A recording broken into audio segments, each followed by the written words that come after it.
So when they asked me to speak here, I figured I'd be somewhere in the middle, so I'd kind of get a gauge of who everyone was and why you were here. So I'm completely in the dark because we just started 5 minutes ago. So just to give me some background here, who here is kind of working in the clinical side of things? Raise your hand if you're on the clinical side. Perfect. And industry side? Industry side a little bit. Mental health side. So that seems to be, what we're working with here. Perfect. Which is exactly who this presentation was aimed at. Just to give you a little bit of context about the slides that my girlfriend so kindly helped me with because I'm inept artistically, we're going to be diving into how gambling is perceived by 18 to 30-year-olds today, which this is where I want to spend the bulk of the conversation because there's a big gap in getting the messaging out there, regardless of how good you are at creating that message. Also, we're going to be talking about the impacts of social media on gambling addiction, how more people are being driven to gamble or being driven to believe that gambling is a good thing for them and their financial future. And then we're going to talk about what kind of content I create and why I truly believe that it is the future of marketing as well as content creation. But before we do that, we're going to talk a little bit about my story and why you should care at all about what this little guy is saying up here in front of you today.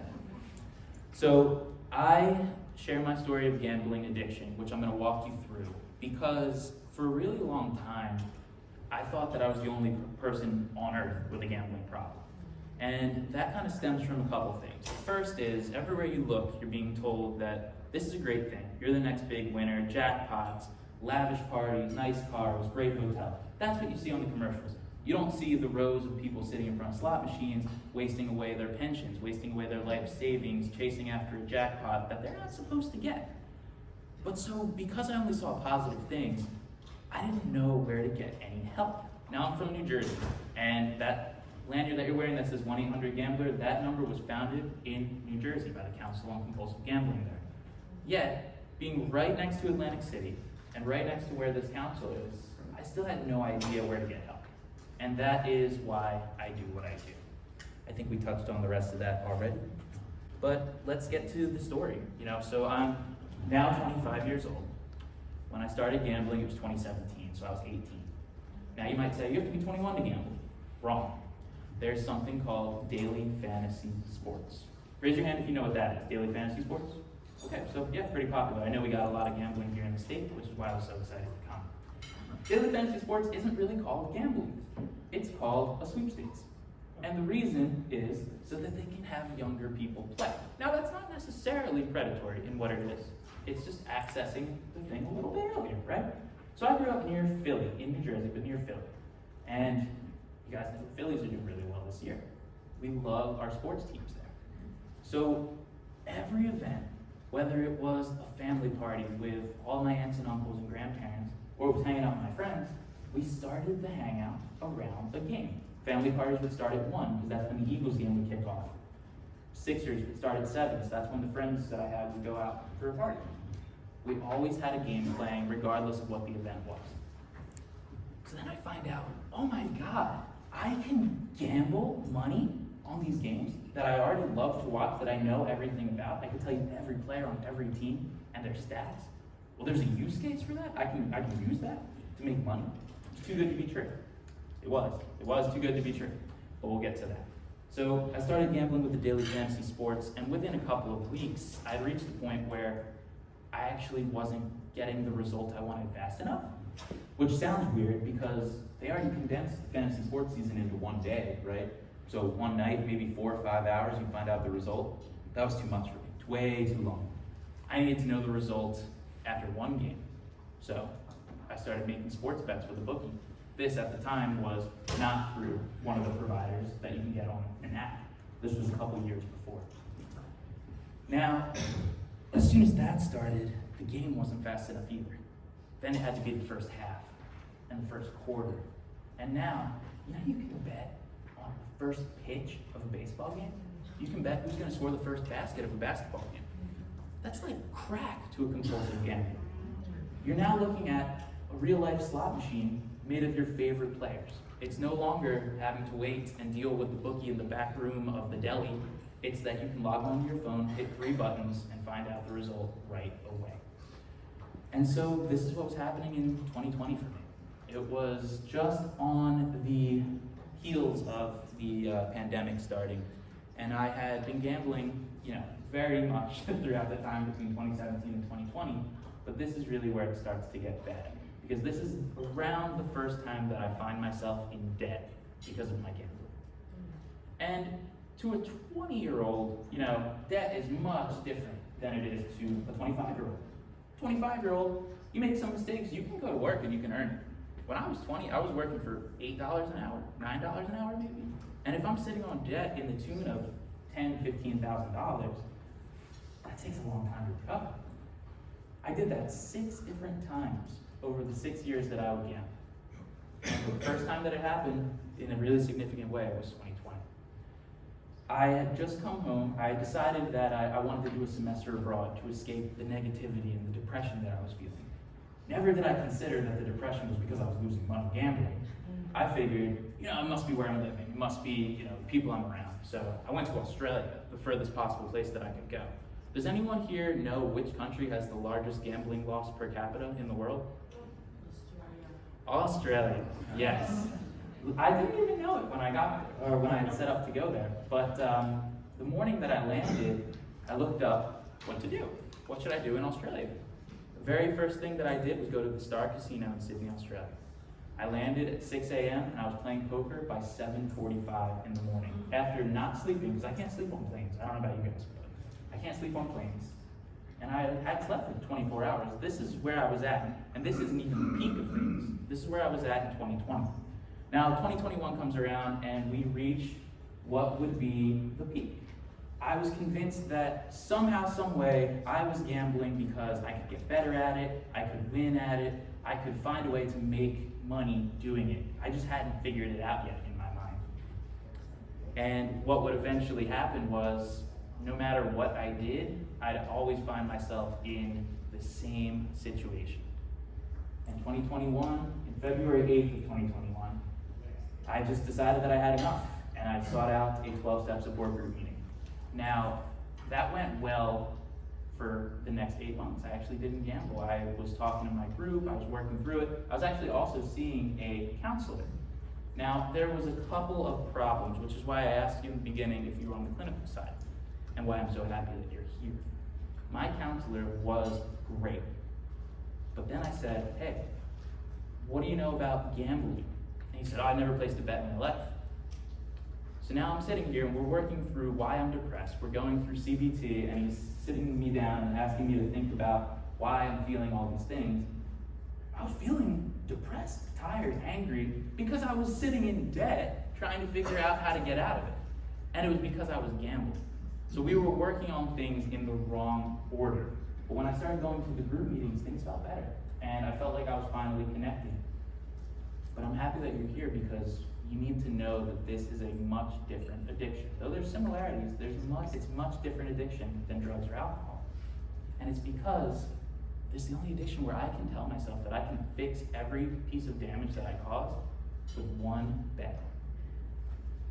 And that is what would eventually send me back after 8 months clean in 2022 when I hit my rock bottom. It was November the 12th, 2022, and I was now living in Philadelphia with my friends. I thought, man, I'm bored because I've spent the last 8 months measuring the success of my life based on not doing something. How many days have you guys not done something? Can you think of that off the top of your head? It's not a great way to track success, right? It's kind of just your normal, your status quo. So it blends together, it gets boring. November the 12th, 2022, I realized I didn't do the self-exclusion in Pennsylvania. Even though I was 10 minutes away from where I used to live in New Jersey, I could gamble. How long do you think it took before I gambled? It was a couple hours. I'm bored, depressed, purposeless, and needed money. I'm still working on debts from the last time, 8 months later. That day, I would end up spending 12 hours in a casino in Pennsylvania, riding ups and downs, taking out 3 cash advances on a credit card, which God knows why I had, but I kept using it all day long until I had nothing left. That was November the 12th, 2022. And I realized one big thing was missing from my recovery. Meaning. My entire life was based on not gambling. How could I ever feel like I was doing something that would make me feel successful or accomplished if I was just focused on not doing something? And this is a point that I hope that you can take to your clients if you're working with them, is while their main focus is stopping the fire that is their life if gambling is taking over it, once that fire is out, you still have a burnt down house. That needs to get rebuilt. You need something to do, something to aspire to. And that's when I entered my real recovery in 2024. Or I guess it was 2023, maybe we should have labeled it that. But it was a couple weeks after my rock bottom, and someone that was closest in age to me at the meeting stopped showing up. And I said, I'll give him a call.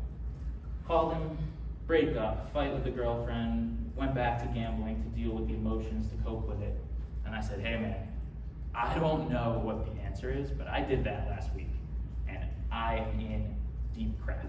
That was not the word I used, but I was in deep crap at the time. And so I told him, I don't know what the answer is, but I know it's not that. Come back in and give it another try. And just a couple of weeks ago, actually, through some more ups and downs, but he hit his 1 year clean from gambling. And that was the first time that I did something since 2017 that wasn't for myself. And that, I hope, is why you listen to what I have to say about social media trends, because that is exactly what I started to do. I started to share my story of addiction and recovery online. I started on YouTube, and I did it because I wanted people to know they weren't alone. I wanted people to know where they can find help, and just kind of remind people that it's okay to not be okay. Because for a really long time, I was just drifting along, and now I finally found a little bit of purpose, and that's what's been able to push me over the edge of staying clean from gambling. Because now, we've calculated, I don't track this anymore on a daily basis. We've calculated it's 573 days since I placed my last bet. If that number is wrong, that is my fault. But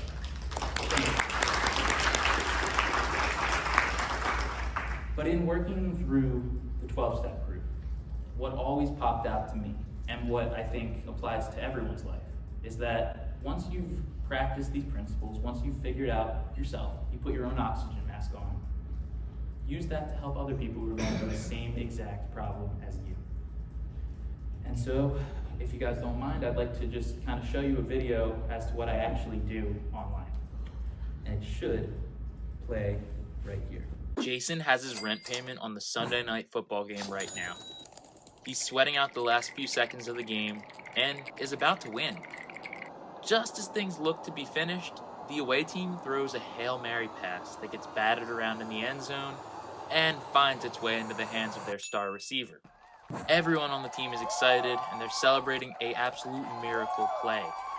This miracle, however, cost Jason all of his money that he had to his name. Rather than accepting the loss, Jason fires up the trusty credit card and starts scoping the lines for Korean baseball games. Gotta pay the rent somehow, right? Leo was watching that very same game and can remember times in the past where crazy plays like that backfired on his own bets. Leo was sick of having his life trapped in the cycle of addiction, where his financial security depended on events that he had no control over. He's been away from gambling now for a year, and rather than panicking after that crazy play, he decided to go to bed for some quality sleep. Because, after all, he needs to get up at 6:30 tomorrow morning to hit the gym. Today, we're diving deep into the world of gambling and the all-too-common temptation to chase losses. There's a lot that goes into this impulse to chase and try to win back your money, and it was something that I did too for many years. After you chase your losses long enough, you start to question what you're even chasing anymore. My name is Rob, and I'm a recovering compulsive gambler. I made my last bet on November the 12th of 2022, and since then, I've made it my personal mission to help you to learn the truth about gambling and get into recovery for a gambling addiction faster than I did if you want to quit. Through my own experience, I've learned a lot about the warning signs of a gambling addiction, and I wanted to share them with you. After losing, did you feel you must return as soon as possible and win back your losses? I sure did. Before we begin, I want you to smash that subscribe button if you want to leave the chaos of gambling behind you, or if you want to become better educated about the risks that gambling poses. Chasing losses is a concept familiar to many gamblers. It's that burning desire to win back what you've just lost, and it often arises after quite a long losing streak. Let's consider why people feel this urge. Gambling can be an emotional roller coaster with highs and lows. Winning releases dopamine, a feel-good neurotransmitter in your brain which can lead to excitement and thrill. Losing, on the other hand, triggers disappointment and frustration, which can be very uncomfortable, and is often taken out on those around us that we love most. While Jason will lose $100 more than he had originally planned after getting frustrated that his bets did not hit and wanting to get his money back instantly, Leo knows that once he starts gambling, he can't stop. He learned that through the years of riding that emotional roller coaster a gambling addiction produces. He avoids making that first bet, knowing that regardless of a win or a loss, it would put him back on that cycle. As human beings, we're naturally wired to avoid pain in our lives, which includes losses. Chasing losses stems from the psychological principle known as loss aversion.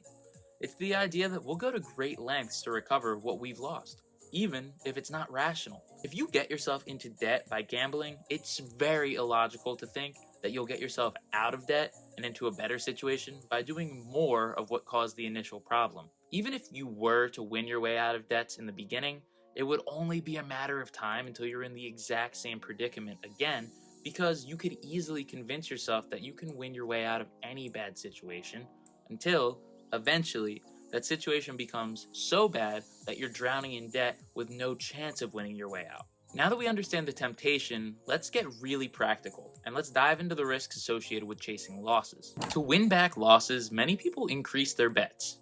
A lot, thinking that a bigger bet will lead to a bigger win.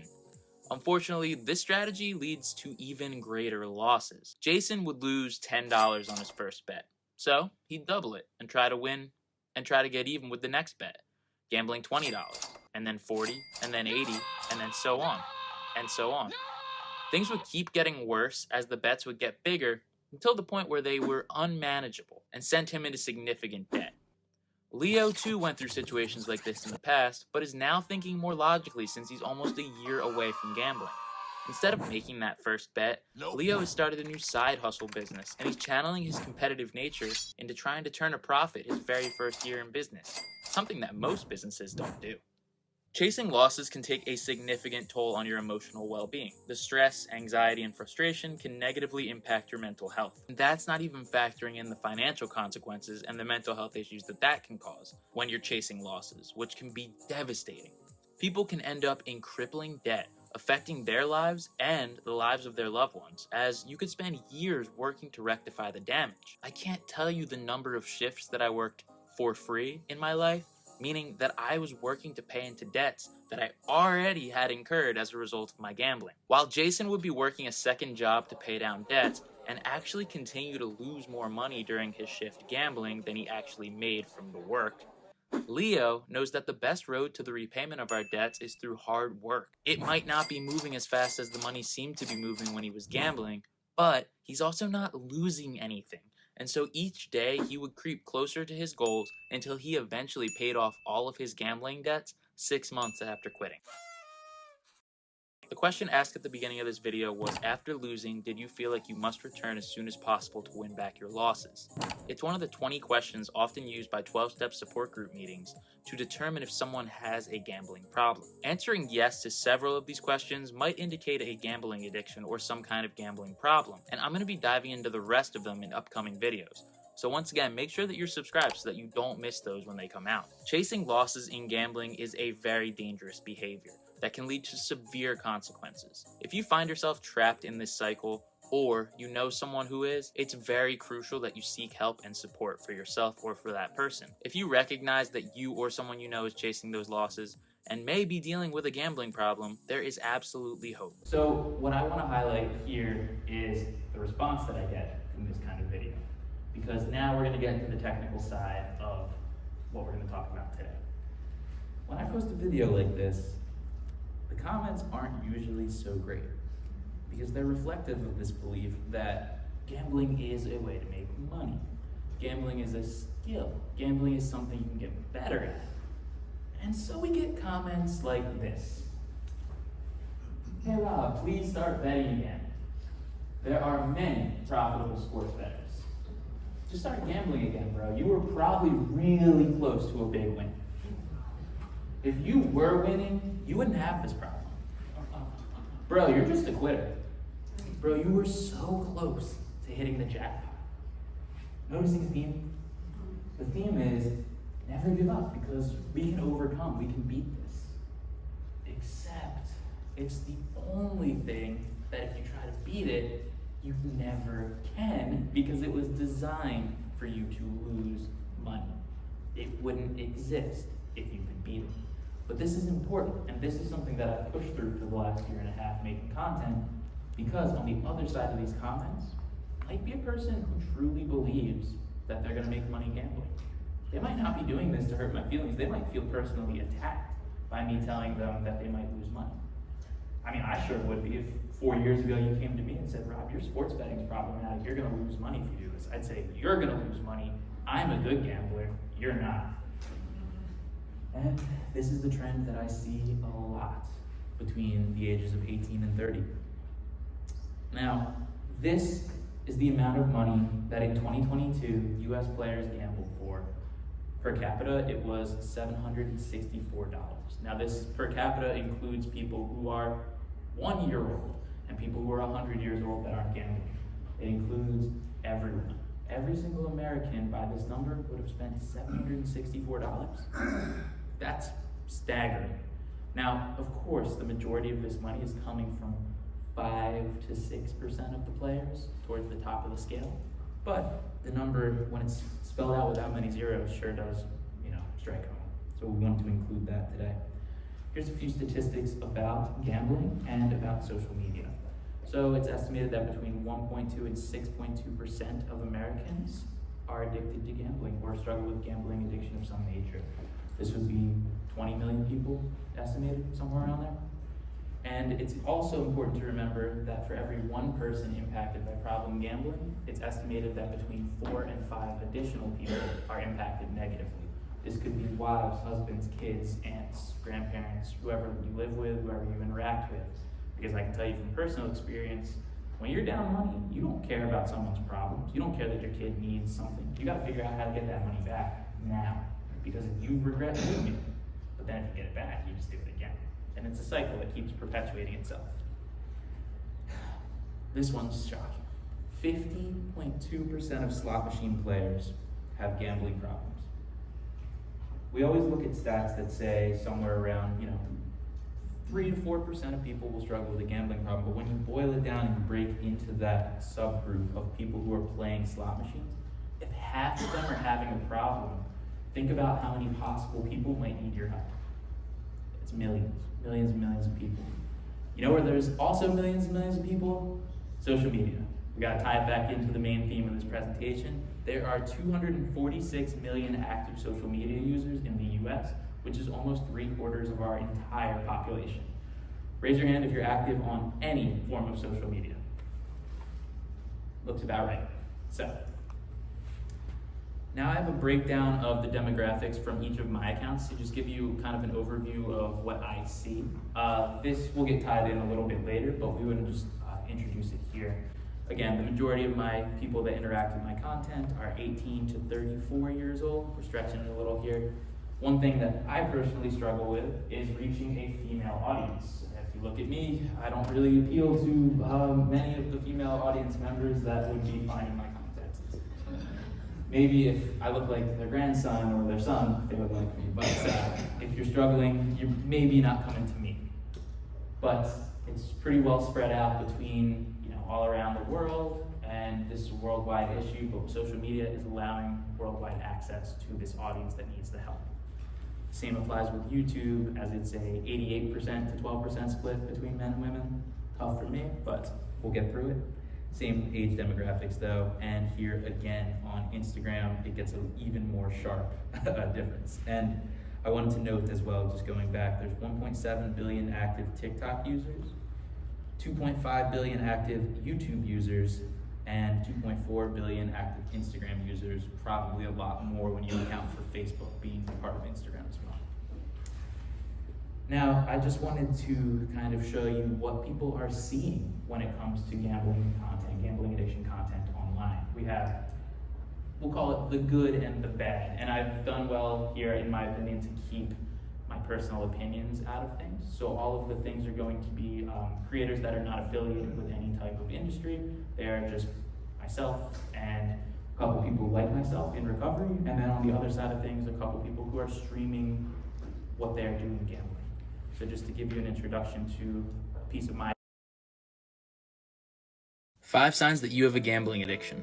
1. When you lose a bet, you feel the immediate urge to try to go and win it back. 2. You set limits, but then you end up blowing right through them. You might go to another casino, another sports book, or ask your friend to place a bet for you, but you can't stop. 3. You have a hard time sleeping after you gamble because your brain is constantly on overdrive thinking about the next bet. 4. You're consistently gambling beyond your means.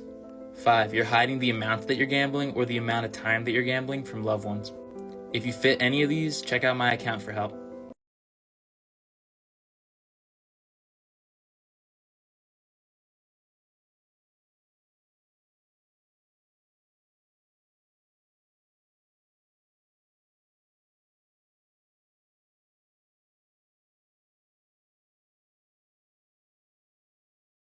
To Wheel of Fortune. Oh! All right, second spin. Hit it 400. We're so glad you stopped by. Let's have some fun. Let's try that again. Hello and welcome to Wheel of Fortune. Come on. Oh, and I'll save you from the rest of that. But $200 a spin, maybe for this guy, sounds fine. $200 a spin, how many times can you spin in a minute? We'll be really generous and we'll say 30. So what would that be? 200 times 30, that's $6,000 that you could lose in a minute. How long can you do that? Probably not that long. But of course, somewhere right in the middle of this video, I'm positive. And you know what? I haven't even watched the rest of this video because I couldn't get myself to do it. I'm positive he shows you jackpot because that's what they want you to see. No one wants you to see bad things. Think about it from a marketing perspective, right? Why would a business ever want to show you the bad things? You wouldn't want to use that business. Imagine if McDonald's showed you the bathroom before they showed you the Big Mac, right? You probably wouldn't go. But the bathroom's there. I mean, if you have to use the bathroom at a McDonald's, good luck. Now, let's look back at the good once again. And what I want you to notice in the good pieces, we're calling them good and bad, remember they are just, in essence, pieces of content.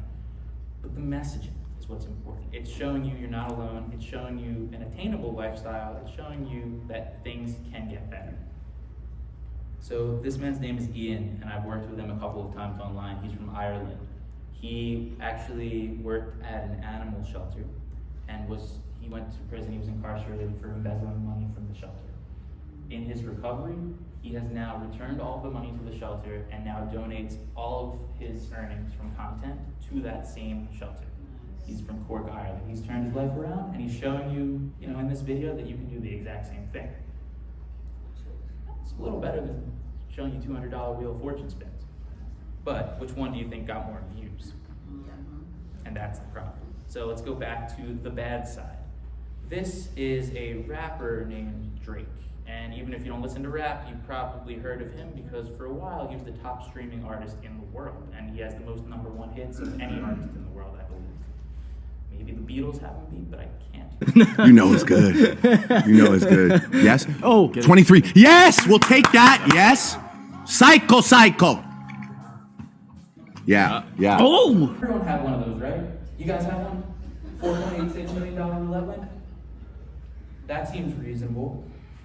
Now, with these types of streams, there's websites like stake.com, and they aren't licensed in America. I believe they're licensed in Canada through a proxy through Malta, but they pay streamers to use casino funds, play with it, show the big wins, and then guess how the streamers get paid?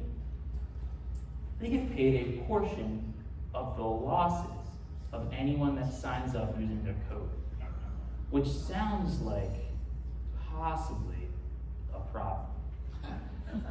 That they'd have a direct incentive to show you the good when they want you to experience the bad. But there is good. Back on the other side. This is a man named Lewis. He's also from the UK.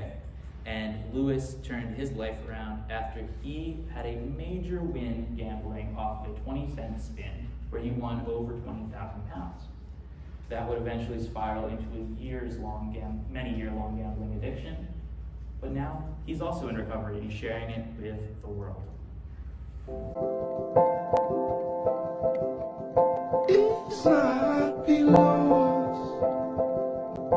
lot of before and after content in the recovery space, and that's a good thing.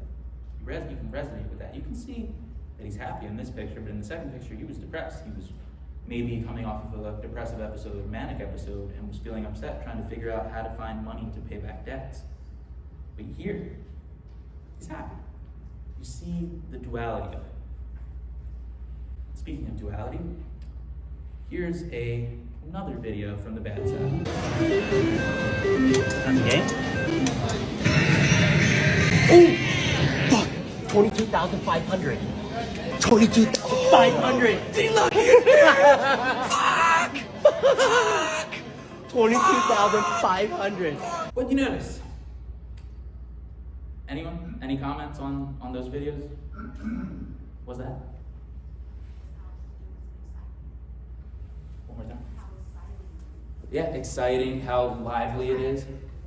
And the amounts, really big, right? $22,000, that's a car. Brand new car. Nice car. But what do you notice about all of them? There's nothing negative. Not even an inkling that something could go wrong. So now imagine that you are a 15-year-old kid. And you are scrolling through TikTok and you see Drake win $5 million playing roulette. What's the first thought you're gonna have? I can't wait to play roulette. I can't wait till I can gamble. I can't wait till I can be that person. And until they see the other side, that's all they'll ever believe, until they experience it maybe. Now, I want to talk to you about how you can create your own content to try to help in this battle. Not everyone needs to be a content creator. You don't need to make your full-time job making TikToks like I did, because it doesn't sound great on your resume, I'll tell you that. But there are certain things that I notice about content that's put out in the space of recovery, of the clinical side of things, that I really think could be improved upon. Now, I've brought up a post by Stop Predatory Gambling. It's a group that I work with, so it's okay that I pick on them because I've been helping them to create content on their side. But I want to kind of make this a little bit interactive. I want you to see my post and their post and point to a couple of different things on it. So right off the bat, does anyone have any comments on which post they like more? And it's okay, I won't be offended if you like theirs. I want you to just be honest. Which post do you like more? Mine says, 2021, gambling all my money and working 70 hours a week to pay debts. Theirs says, at-risk children between 12 and 17 reported seeing promotions from a wide range of sources, including their homes, school, and social media. Which one tells you more? No, theirs tells you more. Mine's a guy sitting that's in a pizza restaurant I used to deliver for, and I'm telling you I was depressed. Theirs tells you a real statistical fact. It's hard-hitting, it's true, it's verifiable, they have a source. Everything about that is better. But which one got more views? Mine did. Why? Maybe. I heard a couple of things. What's that? Relatability? Relatability is one for sure. People like, real person. People like seeing faces. People like seeing someone that they can kind of put themselves in their shoes. But the problem here is, I'm a guy who's making TikToks, and while I think my stuff is valuable, while I think I provide information, I'm not a clinician. A clinician could come on and share information that's much more hard-hitting. A clinician could come on and change someone's life, get them information that might make them change something about their habits and move forward. But if they don't see it, they can't change anything. And the problems here are that every post looks like that. Every post. if you work at a clinic and your clinic has a social media account, does that post look familiar? Does that style of post look like something you've seen before? I would hope that it does, because every single group that I see puts out content like this. And that content's beautiful. There's nothing wrong with that content. It's just not finding the right audience. Because you have to learn about the algorithms that run these social media accounts. The minor difference you probably didn't notice. There's a couple of dots here. On theirs, it's just one post. This is a post with 6 pictures in it. Why? Because 6 picture posts are called carousels, and carousels get exponentially more views on Instagram. Why else did it get more views? This, a song. As simple as it is, a song. Increased the reach of this post by 300 to 400%. And in the end, this post on the left, mine, 2,267 likes versus 8 likes. There's much more valuable piece of content, but it didn't get the right eyes. We gotta touch on that. Before you move on, Yeah. comment? Yeah, absolutely. The audience is extremely important. Yes, it is. So, this is very direct, okay? Yeah. That audience Mhm. is not the audience I would be looking to connect with about gambling. Which audience do you think you would like to connect with about gambling? I don't know how old I look. It's okay.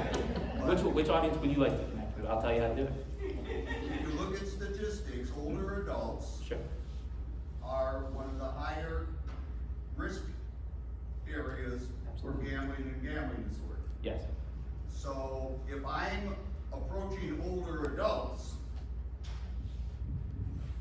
Now I don't have to use my dad's voice. Perfect. If I'm approaching older adults, I'm going to do it differently than the one on the left. Okay. And how would you like to go about doing it? Do you have any baseline idea?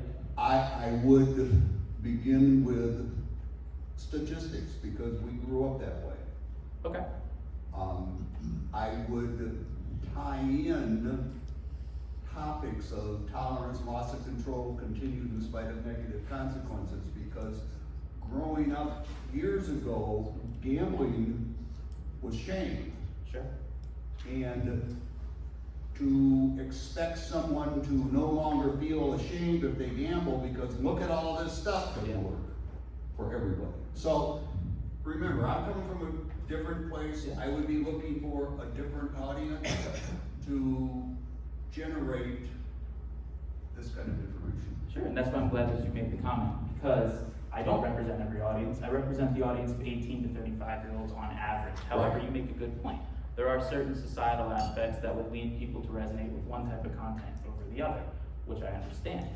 What, for you, a question for you, who do you view as someone with influence to you, like a celebrity or an endorser out there right now? What person would you accept their word as fact? Most of the ones I would have are no longer alive. Imagine for a moment that they are. You mentioned the Beatles. Yes, the I Beatles. was in 7th grade. Sure. It was 1962. Sure. I'd have to, I don't know, I'd have to think about that Yeah. more. I'm also, I have a lot of I don't have to's because I close my practices, I don't do interventions, I do some stuff with the Wisconsin Council on problem gambling, there's a lot of stuff I don't have to do. I'm just gonna leave it, because I don't wanna bore everybody, I'm just gonna leave it that make sure you look at your audience Yeah, absolutely. and address your audience. And you're right, this is 18 to 30-year-olds. Yeah. I understand that. That addresses your audience very directly. That's excellent. I'm not your audience. Yeah, but you bring up a great point in that this isn't one size fits all. I'm not walking you through, you have to follow through exactly what I'm doing. I'm showing you what I do to reach this audience. But even if you're trying to reach an older audience, they're still on social media. It just might be Facebook. It might be LinkedIn. It might be something different. And that's okay. This is all part of the planning process when you're creating content, because the way I created my content was to say, what did I need when I was 18, 19, 20 years old? If you walk through that same cycle with you, what did I need when I was 45, when I was 55, when I was 65 years old, that if I knew it then, it would help me now? And then, content is still the way. And it's okay to lead with statistics. It's more just making sure you are reaching them in the most authentic way. And if it does turn out to be statistics for that population, that's a wonderful way to reach them. Another question? Yeah. So I was just thinking about what he was saying.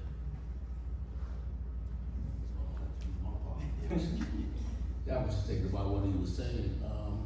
You know, AI is a great way of doing some of that the Beatles can come back. Sure. If you're really trying to, you know, do that.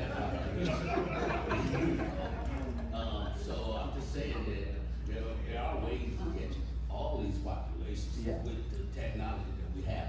Absolutely. And you know what? What about an ad or a piece of content where there's Beatles music on it? If that's your target audience, just throw some Beatles music on it, and that increases your reach 300%. It's going to go towards people who Instagram or YouTube thinks would like the Beatles. So naturally, it's probably going to be pretty accurate. But, you know, that's a great point that you bring up. You don't have to box yourself in, is the only point that I'm trying to express here, is that we are used to seeing things of a certain nature, of a certain style, and when we see too much of it, we become numb to it. It becomes, what are we focusing on? We focus on what's new, what's novel. I don't know, seeing the Beatles come back from the dead might be something that I have to plug into my content, because maybe I can increase my reach. But so let's come back to one more example, and I just wanted to express one more thing with just getting to the technical nitty-gritty here. Another side-by-side of a post that they put out that I put out, but the difference that I want to show you this time is that there's a second post on the one on the right. So this one that I made has a second slide. Second slide is a video. Now, why is it a video and not another picture? This is a simple, very, very simple thing that can be fixed. It is a video because videos reach exponentially more people on every platform than static content. Just make your picture a video to start. That's all it has to be, and it will exponentially increase your reach. We have a question over here. I was just going to say, regarding the target audience and what this gentleman said, I would assume that many people in that age group are probably not as big on TikTok or Instagram, just like you were saying with LinkedIn and things like that. So for the social media purposes, yes, you're getting the target audience. You know, those are the people that, you know, are at risk and actually use the social media, whereas that age group, perhaps social media wouldn't be the thing for them if only they were like maybe targeted commercials or something during news segments or something like that. So I think that's like the difference. Oh, absolutely. Most of the commercials that you'll see, the ads that you'll see on social media can function as TV commercials. And the medium in which you experience it is more just who are you trying to target. You're 100% right. The same concepts still apply in those cases, as the most effective ads would probably be radio and television advertisements, which are active. They're not static images. So that's the main point I'm trying to address, is just stop the static images. Please, guys, you will reach everyone that you want to reach in different ways on different platforms, but we have to change it up if we want to compete. We were looking at these videos of people winning jackpots and showing you this great lifestyle. They're not going to look at your thing that says gambling's out of control, even if it is, because it's not as exciting and it comes off as boring. We do have some challenges and opportunities. Before we get to them, I see another question. Do you have any suggestions on how we could make some content that's relatable to, like, my target population is women in recovery? Yes, absolutely. And they're about 25 to they're probably like 45, that age range. Yeah. But So I don't really put my face. I always put like clinical quotes. Yeah. I don't put my face and make videos. Sure. Maybe I'll come into that, but yeah, tell me like some suggestions. Yeah, I would have loved to have had just like a one-size-fits-all suggestion plugin for everyone, but as we've kind of already touched on a few times, everyone has a different target audience. When you're thinking about making content for your target audience, think about what are their pain points. So I actually wrote a narrative for myself about a man named Tom. And Tom was an 18-year-old boy who lived in a small town that was near a city, and he was about to go to college. He was good at sports, but he was bad at dealing with losing. So he had this insane sense of competition. That sense of competition would lead him to start gambling to try to satisfy that urge, and he couldn't conceptualize that gambling was different than sports. So he eventually realized that after going into debt 6 different times. And then Tom started to consume a lot of content about recovery, so he wants to see other people who are going through the same thing as him. I'm Tom, and that is what you should do if you're looking to develop content, is make a narrative of exactly the person you want to reach, because then you're gonna have all of the answers pop out in front of you. There's best practices, there's technical stuff, there's making sure you're posting videos, using certain descriptions, certain keywords, but that's nitty gritty. Really, you want to just be putting out things that people want to see, that people resonate with, and that you would resonate with. Make yourself your target audience, and there's no one out there that can do it better than you. Now, there's a couple challenges and opportunities before we get to 10, 15 minutes for question and answer. I just wanted to touch on these. In my case, the challenge is reaching an audience that thinks they aren't even gambling. A lot of young men specifically view sports betting as investing. And until we break that stigma that it's not investing, that you're going to possibly lose money doing it, they will look at you with a sense of anger and a sense of disappointment if you tell them differently. So that's one challenge to try to navigate. But there's an opportunity here to get more people into treatment or create awareness that treatment even exists.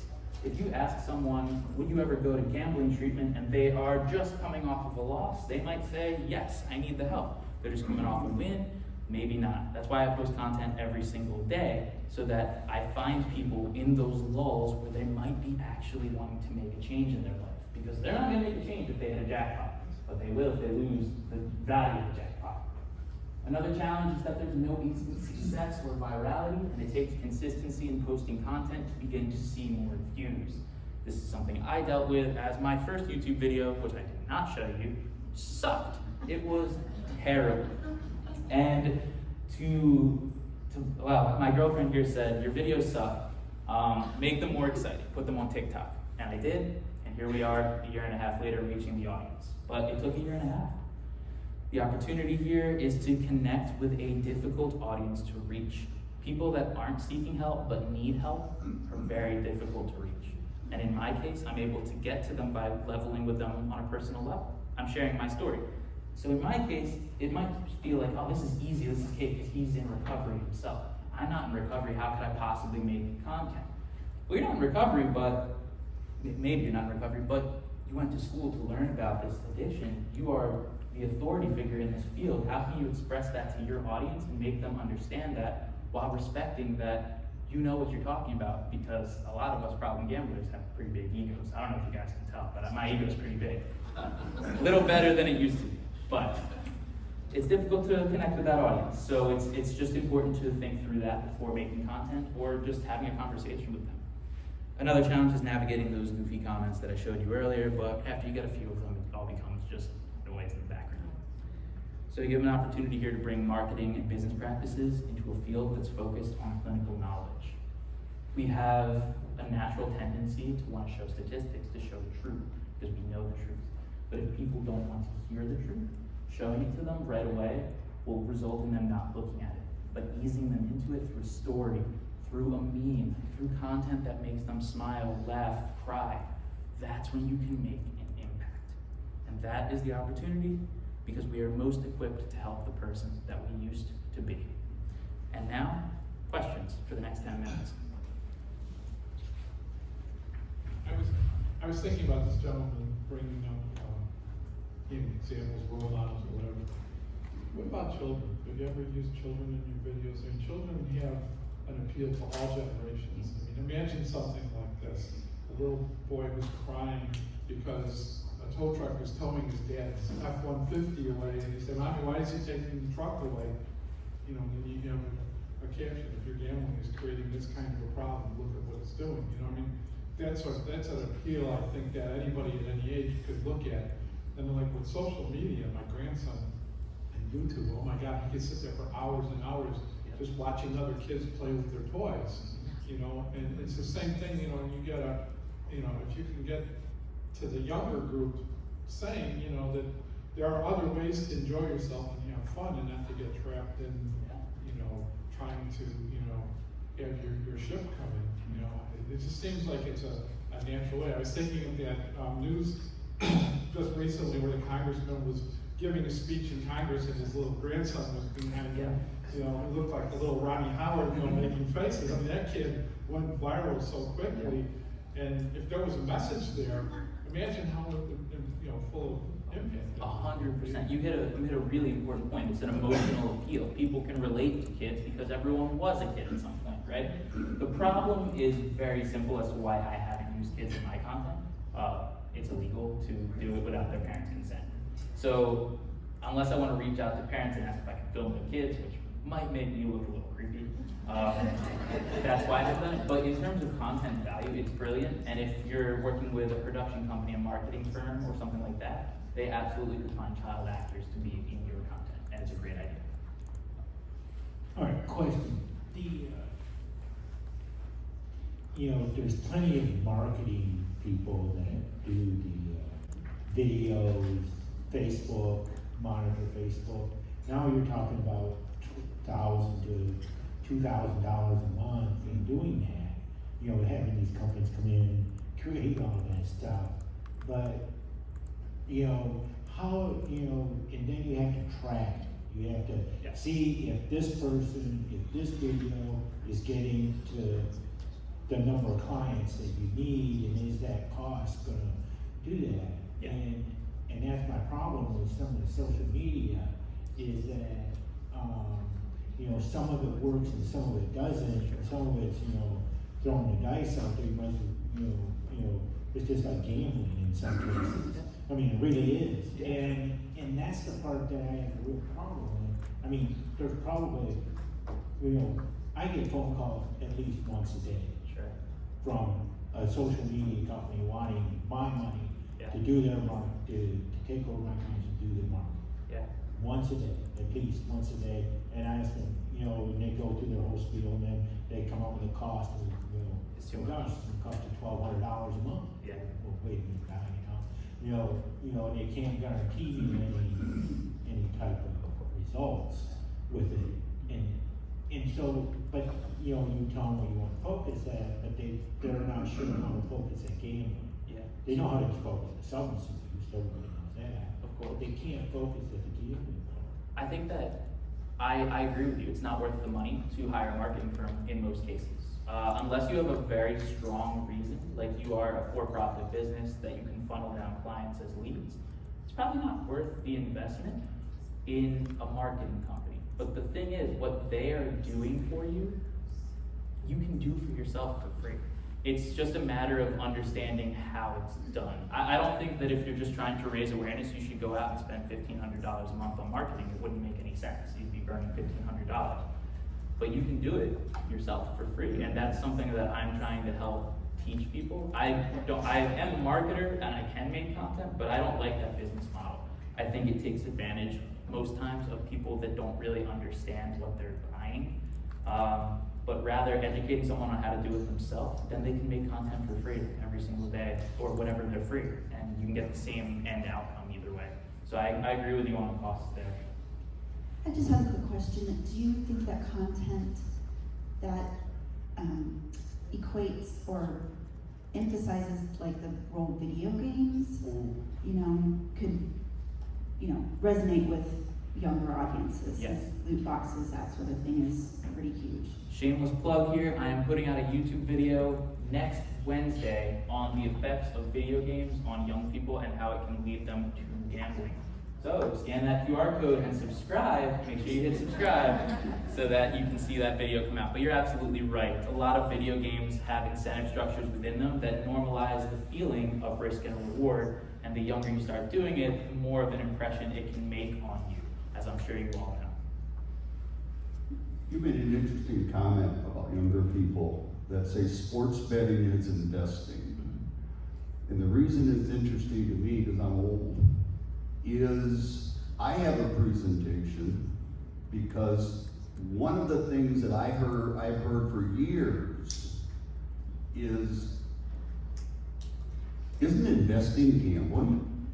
You bring up a great point. So I have a presentation on investing gambling. And I point out that gambling is not investing, unless it is. Investing is not gambling, unless it is. Sure. So for younger people, that's a concern. Oh, absolutely. That they see that as investing. Yeah. That's a concern. I'd love to see that presentation, and I'll find you after because you make a great point. The reason that people don't view sports betting as investing, or rather they view sports betting as investing, is because of this fact that, one, in the marketing, they're seeing it as something they can improve upon. There's an entire economy of people who are selling picks to people and showing them all of their past success, and they're great marketers, and it's hitting the right audience and they're buying the picks. But it's because the house edge isn't always clear. The house edge on a sports bet is the fact that it's minus 110 as the bet instead of even money, right? So if you have two teams that are evenly matched and they're expecting that either team could win, you're not going to be able to bet $1 to win $1. You're going to have to bet $1.10 to win $1. And that 10-cent spread is where the house makes their money. But people don't view it that way, especially younger people, because they think all they need to do is win half of their bets. But they actually need to win around 53.8%, or was it 52.8% of their bets to be profitable, which is a weighted coin flip, which they're not going to do. Question in the back? Yeah, hi. I am not clinical, I am not with the industry, I am here as peer support. Amazing. And I feel that, you know, not only do we have the ability, but we have the obligation to reach whatever demographic or group or age group that we can most relate to that are going to pick up our message, first of all. And so I do believe that, you know, if your problem is within that age range, then you have the more, you have the better ability to reach that age range. And I believe that, like I said, we have the obligation. I'm much older,